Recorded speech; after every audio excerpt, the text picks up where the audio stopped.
ಬಿಹಾರದ ಮುಖ್ಯಮಂತ್ರಿ ನಿತೀಶ್ ಕುಮಾರ್ ಅವರು ಎಲ್ಲ ಸರ್ಕಾರಿ ಉದ್ಯೋಗಗಳಲ್ಲಿ ಮಹಿಳೆಯರಿಗೆ ಶೇಕಡಾ 35 ಮೀಸಲಾತಿ ನೀಡುವುದಾಗಿ ಅಧಿಕೃತ ಪ್ರಕಟಣೆಯಲ್ಲಿ ತಿಳಿಸಿದ್ದಾರೆ.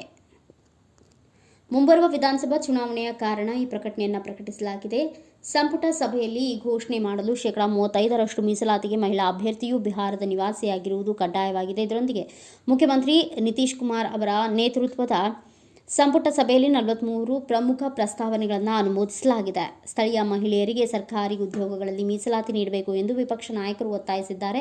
ನಿತೀಶ್ ಸರ್ಕಾರ ಈಗ ಈ ಬೇಡಿಕೆಯನ್ನು ನೀಡಿದೆ. ಬಿಹಾರದ ಮಹಿಳೆಯರಿಗೆ ಮಾತ್ರ ಶೇಕಡಾ 35ರಷ್ಟು ಮೀಸಲಾತಿ ನೀಡಲಾಗಿದೆ. ಈ ಹಿಂದೆ ರಾಜ್ಯದ ಸ್ಥಳೀಯ ನಿವಾಸಿಗಳಿಗೆ ಅಥವಾ ಬೇರೆ ಯಾವುದೇ ರಾಜ್ಯದವರಾಗಲಿ ಎಲ್ಲ ಮಹಿಳೆಯರಿಗೆ ಶೇಕಡಾ 35ರಷ್ಟು ಮೀಸಲಾತಿ ನೀಡಬಾರದು. ಇದೇ ಸಂದರ್ಭದಲ್ಲಿ ಬಿಹಾರದ ಯುವಕರಿಗೆ ಗರಿಷ್ಠ ಉದ್ಯೋಗಾವಕಾಶಗಳನ್ನು ಒದಗಿಸುವ, ಅವರಿಗೆ ತರಬೇತಿ ನೀಡುವ ಮತ್ತು ಅವರಿಗೆ ಸಮರ್ಥ ನಿಲಯಗಳು ಮಾಡುವ ಉದ್ದೇಶದಿಂದ ರಾಜ್ಯ ಸರ್ಕಾರ ಬಿಹಾರ ಯುವ ಆಯೋಗವನ್ನು ರಚಿಸಲು ನಿರ್ಧರಿಸಿದೆ. ಸಂಪುಟ ಸಭೆಯು ಬಿಹಾರ ಯುವ ಆಯೋಗ ರಚನೆಗೆ ಅನುಮೋದನೆ ನೀಡಿದೆ.